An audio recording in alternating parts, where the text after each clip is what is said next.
The Washington Wizards have officially released their preseason schedule. So I'm going to give you guys all the important information, and I'm going to react to the Washington Wizards 2K25 ratings for all you gamers out there. Next on Locked On Wizards.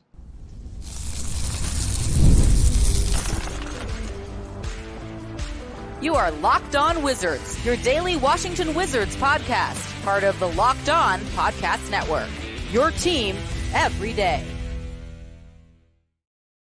What's good, everybody? It's your boy, Brandon Scott again, and I appreciate you guys making Locked On Wizards your first listen every single day. We are free and available wherever you get your podcasts and on YouTube, part of the Locked On Podcast Network, your team every single day. And tonight's episode is brought to you by FanDuel. Make every moment more. As the playoffs wind down, the sports stop sporting like we want them to.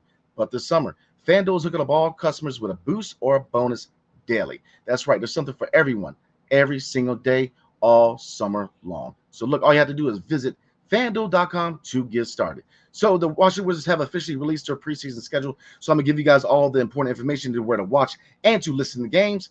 And I'm going to react to the Washington Wizards 2K25 ratings for all you gamers out there, because I'm a gamer, so I definitely want to react to them. And then we're going to take a look at Team France. They just defeated Team Canada. So we're going to kind of take a look at their performance overall as a team. But specifically, Bilal Coulibaly, obviously small sample size, did not get a lot of playing time during the Olympics. But what things could he have gotten from the Olympics? Like experience, we're going to talk about that in a minute. So let's get into the first subject of the night, the preseason schedule. So again, the Washington Wizards have officially released their preseason schedule, and it kicks off October 6th against the Toronto Raptors at the Bell Center in Montreal, Quebec at 7:30 p.m. Eastern time. And again, the first preseason game is October 6th against the Toronto Raptors at the Bell Center in Montreal, Quebec at 7:30 p.m. Eastern time. Now, first of all, before I move on, I think it's really cool that it's in Montreal, because obviously there is that connection between Montreal and Washington, D.C. The Washington Nationals used to be the Montreal Expos. And like I said, the NBA overall is trying to expand to new markets, try new things. There's reports that they want to expand to Europe. They've been looking at cities like Vancouver, or returning to Vancouver, returning to Seattle, and they've been looking at Mexico City. So I think it's cool that this game's going to be in Montreal. Obviously, later in this during the regular season, the Washington Wizards are going to be playing in Mexico City. So again, I think it's really cool that they're playing in Montreal. But looking at the rest of the preseason, the second preseason game is October 9th against the New York Knicks at Madison Square Garden, aka the Mecca, in New York City at 7:30 p.m. Eastern time. The third preseason game is October 11th, again against the Toronto Raptors, but this time at Capital One Arena in Washington, D.C. at 7 o'clock p.m. Eastern time. The fourth preseason game is October 14th against the Brooklyn Nets at the Barclays Center in Brooklyn, New York at 7:30 p.m. Eastern time. And the fifth and final preseason game for the Washington Wizards is again against the New York Knicks at Capital One Arena in Washington, D.C. at 7 o'clock p.m. Eastern time. So look, real quick, all preseason games will be available to fans in the DMV on Monumental Sports Network and streamed on the Monumental Sports Network app and website. Games can be heard via radio on the official Wizards app, the Team 980 and WFED 1500, and outside of the DMV area on the Wizards Radio Network. So again, guys, a lot of important information, 5 preseason games and where to watch and when. So there are 3 things that I'm looking for from the Washington Wizards during preseason, and I'm going to tell you guys what they are real quick. Number 1, lineup battles. Look, I'm very intrigued to see what head coach Brian Keefe is going to do with certain lineups, certain combinations. Obviously, he's going to try different combinations, different lineups. A lot of questions with this lineup, right? Taking a look at the depth chart right now, the backcourt. That's the first thing you're looking at. Who starts at the point guard. I think it should be Jordan Poole. A lot of people do agree with me that JP13 should be the guy running the show. Especially, and we're going to get into the second point, which is pace. But, that's one thing to look at is battles. What backcourts are we going to be looking at as far as the starting 5? And right now, I think that Jordan Poole definitely needs to be the 1, and you can relegate Malcolm Brogdon to the 2 guard. But other questions are, Kyle Kuzma. If he's at the 3, do you put Malcolm Brogdon at the 6th man, and do you start Bilal Coulibaly? Because that's another important question. And that's, another thing you want to see from head coach Brian Keefe, which is, where do you fit in these young guys like Bilal and Alex Sarr? Are they starters? You still got Kyle Kuzma, you still got Jordan Poole. Both of them definitely need to start. Malcolm Brogdon can definitely be a 6th man. Can he be in the same backcourt with Bub Carrington? Absolutely. So, like I'm saying, there's a lot of questions, there's a lot of combinations that you want to see this preseason. I think the head coach Brian Keefe is doing. He's going to do his due diligence, trying to find the best opening night starting five. But there's a lot of questions, right? I mean, like I said, you want to see Bilal Coulibaly and Alex Sarr get starting minutes because they're both top 10 lottery picks and they're part of the future. But then you also have Jordan Poole and Kyle Kuzma, who are going to be the number one and number two scoring options, and they definitely need to start. If you want to get the best out of your starting five, and two, if you hope to boost your trade value, you need to give them as many minutes as you can and let them showcase what they can do best, which is score. So, like I said, that's one thing I'm looking for is the lineups, the different lineups he's going to try, different combinations and the different dynamics, and really see what works best. Because, like I said, there are still a lot of questions with the starting five and just the depth chart overall. Looking at the second unit, are there questions? Yes. Marvin Bagley third versus Patrick Baldwin Jr. to me is a battle. Where does Marvin Bagley third start as far as where his place is on the second unit? So a lot of questions, but that's one thing I'm very intrigued to see from head coach Brian Keefe is, what combinations, what lineups is he going to put together and try to see what works and what doesn't work. All right. The second thing I want to see for the Washington Wizards in the preseason is a faster pace. Last year, we were number one in pace in the second half of the season. I think that they're going to put Jordan Poole at point guard. I think they should definitely put him at point guard. And the reason for that is he's the best candidate to get the best out of his lineup as far as pushing the pace. This team needs to push the pace. This team is constructed to push the pace and attack defenses in transition. There's a lot of guys who can fly. Alex Sarr he's a big man who can fly. Bilal, very athletic, he can fly. We know that JP13 and Kyle Kuzma get down the court. Bub Carrington is a speed demon. I mean, Jared Butler, the list goes on. I want to see this team be faster. I want to see a faster pace and really attack teams in transition. Because look, if you look at the preseason schedule, we're playing legitimate teams. I mean, the Knicks are there's a top 5 team in the East. Toronto Raptors are kind of team this. They've added really good pieces, and you're very intrigued to see what they can do. And the Brooklyn Nets is another young team that I'm very intrigued to see how we match up against them. So I definitely want to see this team attack in transition. Number 3, the third thing I want to see for the Washington Wizards in the preseason is establish a defensive identity. We need to establish what we hope to be on the defensive end. That means being a complete package, right? Perimeter defense, interior defense, transition defense, defensive communication, closing out on shooters, switching out. The list goes on. We need to establish who we are as a defensive team. We need to establish a defensive identity. And I think that, looking at the preseason, I get it. Not a lot of people are in favor of the preseason. It doesn't count. I get it's the same thing with the NFL. Most people aren't in favor of the preseason, injuries. But I think the preseason can be important for this team for multiple reasons. But the biggest reason is this: repetition. Finding out who you are. And that's what I'm saying. The first thing they need to establish is the defensive identity.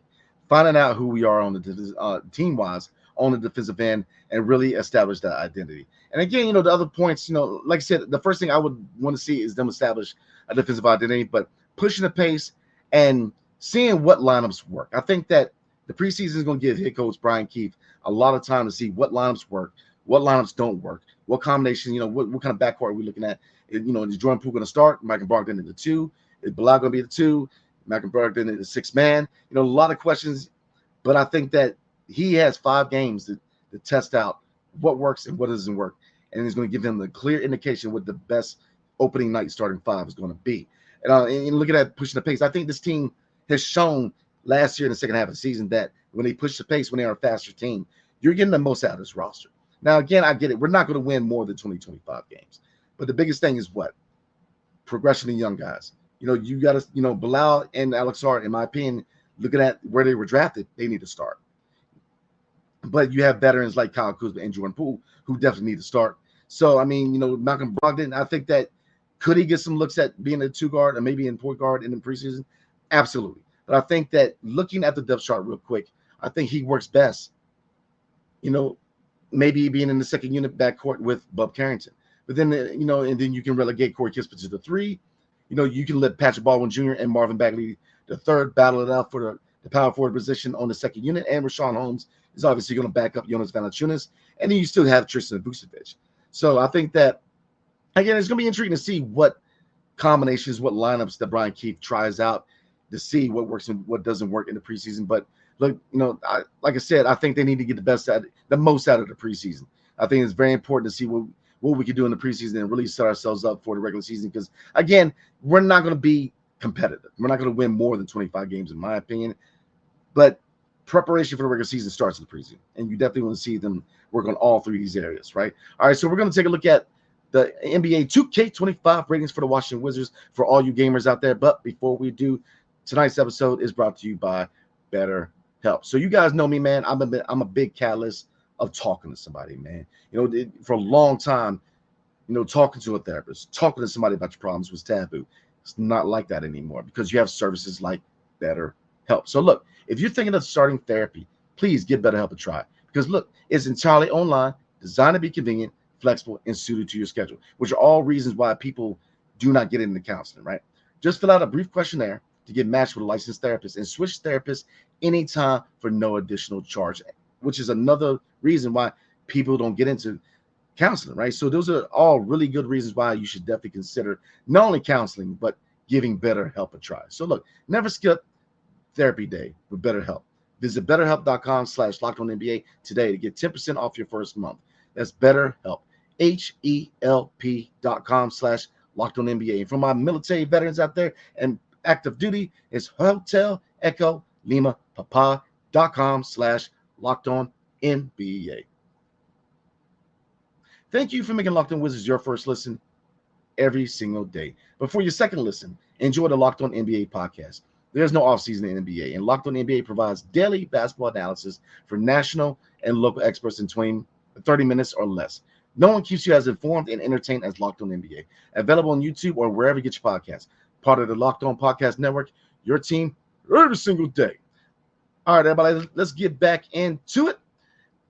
Now, as you guys know, NBA 2K25 has released their ratings, and we're going to take a look. I'm going to react to the Washington Wizards ratings for 2K25 because I'm a big-time gamer right now. I'm rolling through NCAA 25 and about to get into some Madden, man, as soon as it drops in about 8 days, man.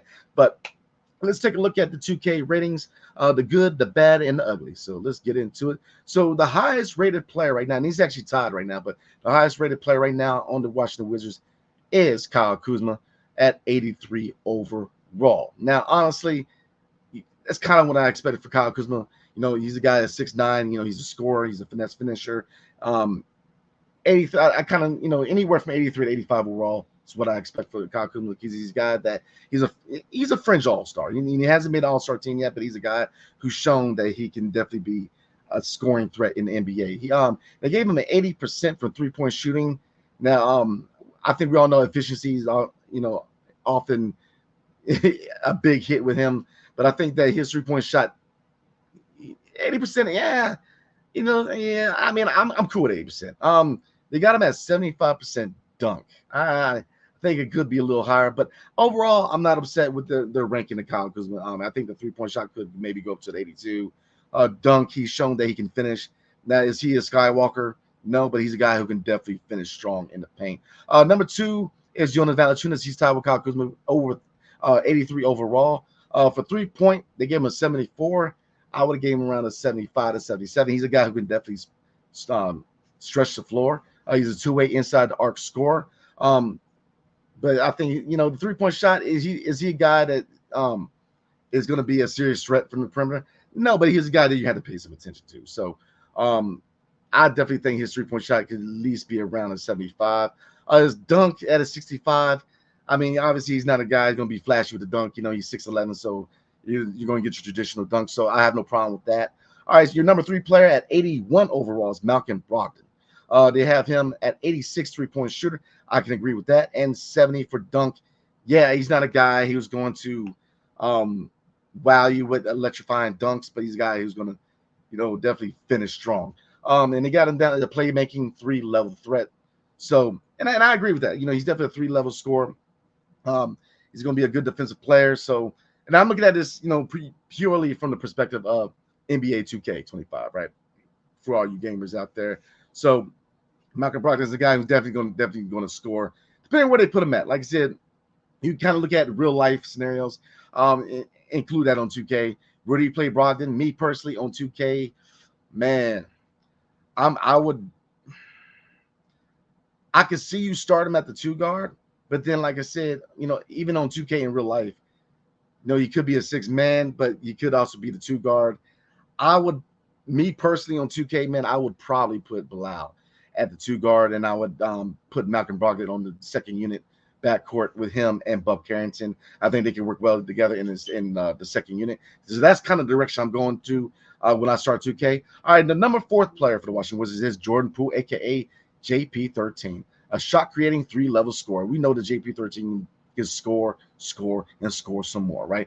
They got him as 80 overall. I mean, his struggles in the first half, but then you look at that, the second half to a certain degree kind of canceled it out. 80, I'm okay with that, even though I think his rating can definitely go up, because I think that in real life, he's going to play with a chip in his shoulder. In the game, I played with JP13 last year's 2K, and he's a scorer, man. He's a guy that he's definitely going to be a scorer, man. So I'm going to put him down as the starting point guard in 2K. And going back to the other guys, obviously I'm going to start Kyle Kuzma at the 3, Valanciunas at the 5. Me personally, depending on you guys, comment below. Let me know what you guys are thinking as far as you gamers, that is. Where you playing Malcolm Brogdon, but I'm going to put him in a 6-man role. And Jordan Poole, I'm putting him at starting point guard. Number 5, Saddiq Bey. Now, in real life, obviously, he's going to be out recovering from an ACL injury and surgery. But 2K doesn't acknowledge injuries, and you can be able to play with Saddiq Bey. So where does he fit? And it's going to be intriguing on 2K, because you have a very talented player in Saddiq Bey. I try to be realistic in my moves. I try to be a real life GM. I'm a nerd like that. But where does he fit on the potential lineup in 2K? Good question, man, because I'm going to start Alex R. But then you're probably looking at Saddiq Bey taking over from the power forward position from Patrick Baldwin Jr. That's probably the route I'm rolling with it. And Marvin Bagley III, where does he fit? The real life Wizards roster, and of course 2K, a lot of questions, man. You're going to have a lot of depth, man. And I think that obviously a lot is subject to change in real life, and it's going to affect 2K, because we need 2 spots. We need to free up 2 spots. We're over 2 players. We're plus 2. So you possibly going to see a couple guys, and they don't even have. They have Johnny Davis in them. My bad. So you're probably looking at Johnny Davis, probably not going to be in the game, because I don't see him sticking around. So that's probably one casualty right there. Who else could you not see? I mean, Eugene Amarui is probably that guy. So where Saddiq Bey kind of line, where does he fit in 2K? It's really up to you guys, man. Like I said, I'm not starting him at the 4. I'm going to roll with Alex Sarr, but I wouldn't be mad at you if you did. I think he could definitely come in and be that power forward. They have him a 79 overall, 74 3-point shooter. I think that he's a better shooter than that. I would definitely like to see at least 75 or above. His dunk at 60. I mean, yeah, he's not a Skywalker, but at 60, I think they really didn't do any justice by him with that. Because they gave Jonas Valanciunas a 65, so I think you need to boost his dunk number up. All right, so looking at number 6 real quick, Cory Kispert, 79 overall, 3-level score. Real quick before we move on, they have Saddiq Bey at 6'7", a tempo pushing wing. So if you're trying to emulate the Wizards in real life and become a faster team in 2K, maybe you start Saddiq Bey. But like I said, a lot of possibilities, man. I think that this roster gives a lot of you 2K players the capability to kind of mix and match, like Brian Keefe needs to do in preseason. Mix and match, find what combination really fits your play style. I think that's the most important thing. Looking at this from the lens of a 2K player is that find what your play style is.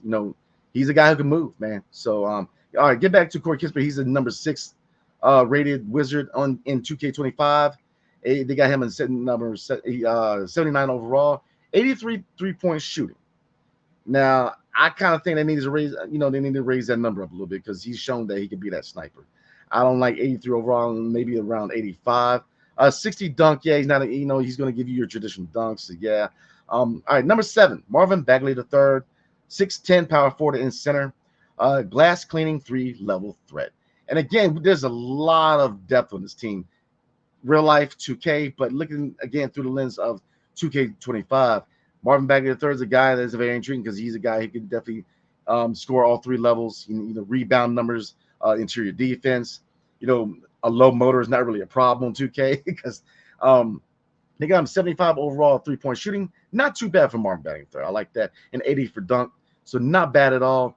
Where would I play with Martin Bagley? I'd definitely put him on the second unit to start off because I'm starting with Alex Hard at 4 and Bilal at 2, Kyle Kuzma at 3, Jordan Poole at 1, and Jonas at 5. So, all right, number 8, Bilal Coulibaly, our 6'6" forward, the defensive menace, man. Obviously, his best attribute in 2K is going to be his defense. And so if you're looking to form a defensive identity in 2K, I definitely recommend put him in your starting 5.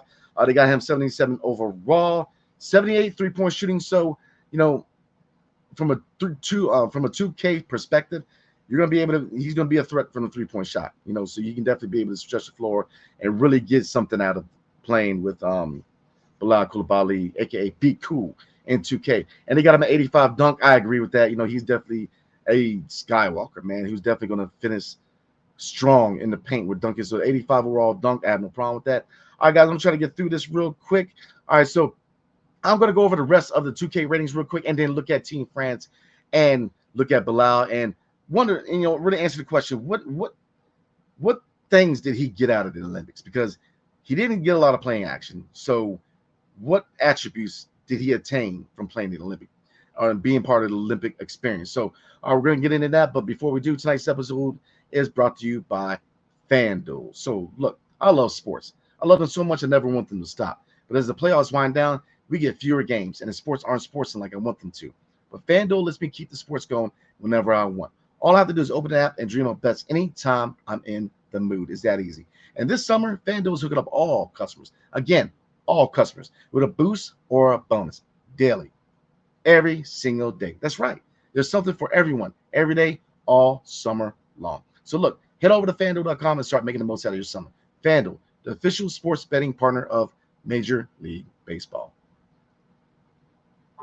All right, everybody, let's get back into it. Let's finish this thing off. We're going to finish the 2K ratings, and then we're going to take a look at Team France and wonder what is it that Bilal Coulibaly got out of the Olympic experience, because he did not get a lot of playing time, but I do believe he got something out of the experience. So looking at the ratings real quick, let's finish this up, guys. Number 9, Richaun Holmes. You got him. I'm going to kind of make it real fast, real quick, guys. Richaun Holmes, they have him at a 75 overall.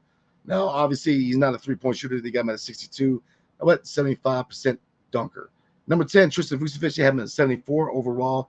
72 at 3-point. I think he's a better 3-point shooter than that, but I think he's definitely going to improve in the realm of 2K. So 74 overall is not bad for Tristan Vucevic. Very small sample size. Jared Butler at a number 11. They got him at 73 overall. 73 3-point shooting, 65 dunk. I think that's right. He's a slashing threat, so I think that's definitely on the money. And then looking at Justin Champagnie, they got him 73 overall, 72 3-point shooting, 75 dunks.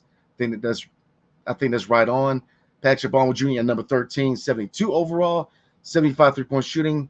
I think that's right, definitely on the money, and then 70 dunk. All right, so guys, we got a few more players. Look at 4 more players. So, and we're gonna look at, and they have not officially rated the rookies yet, so we're not gonna have a rating for Alex Sarr, Bob Carrington, or Keyshawn George, but they have Anthony Gill at 72 overall, Eugene Emery at 72, Johnny Davis at 70, and Jules Bernard at 70. I think that Jules Bernard, I would have put him at around 72, 73, around what he got, Justin Champagnie and Patrick Baldwin Jr., in my opinion. I think he needs to be higher. But so that is the ratings for the Washington Wizards for the 2K25. So for you gamers out there, definitely comment below. Let me know what you guys are thinking. What do you like? What do you not like? What is the good and the bad and the ugly of the rating system for the Washington Wizards and this year's 2K game? And like I said, I'm a big time gamer. So like I said, I reacted to it. I think there's a lot. I think they're right on the money for most of it. But there's a few players that I think they need to boost up. Cory Kispert's 3-point shooting should be higher. Let's see. Jules Bernard, his overall should be higher. Sadiq Bey, where does he fit in your lineup in 2K? If you want to push the pace, maybe you start him. But, this team's going to have a lot of young talent. And if you look at that from the perspective of 2K, they're going to be fun to play with, in my opinion. So, like I said, if you play it realistically, like I do, if you're really trying to rebuild, I think you have a lot of pieces here. You're going to be able to rebuild. And obviously, getting trade assets in 2K is a lot easier in real life. So you're going to be able to get picks back for a lot of these guys, man. just from my experience in 2K and the trade system. A lot of guys, real quick, I'm looking at that you could definitely get some good trade assets back. Kyle Kuzma is one, Valanciunas, Brogdon. Jordan Poole's a guy that I'm going to hold on to for at least 3 years because he is money in 2K. Sadiq Bey, you're going to get some assets back. Cory Kispert, I'm definitely keeping him around. Martin Baggs, you can get some for. Bilal Coulibaly is going to be a building block. Tristan Vucevic, too. And obviously, the 3 rookies, they haven't rated them yet, but Alex Sarr, Bo Carrington, and Keyshawn George are all guys that need to be part of your future in 2K. So, moving on, guys, we're going to take a look at Team Canada. Now, Team Canada did defeat, or not Team Canada. Well, we're looking at Team Canada and Team France, my bad. Team France did defeat Team Canada and eliminated them from the Olympics. Team Canada is one of those teams where I was very intrigued. I actually wanted to see them in the finals against Team USA, but Team France, they showed out and they eliminated Team Canada. There was some word out there about some friction between Jamal Murray and SGA. We'll see.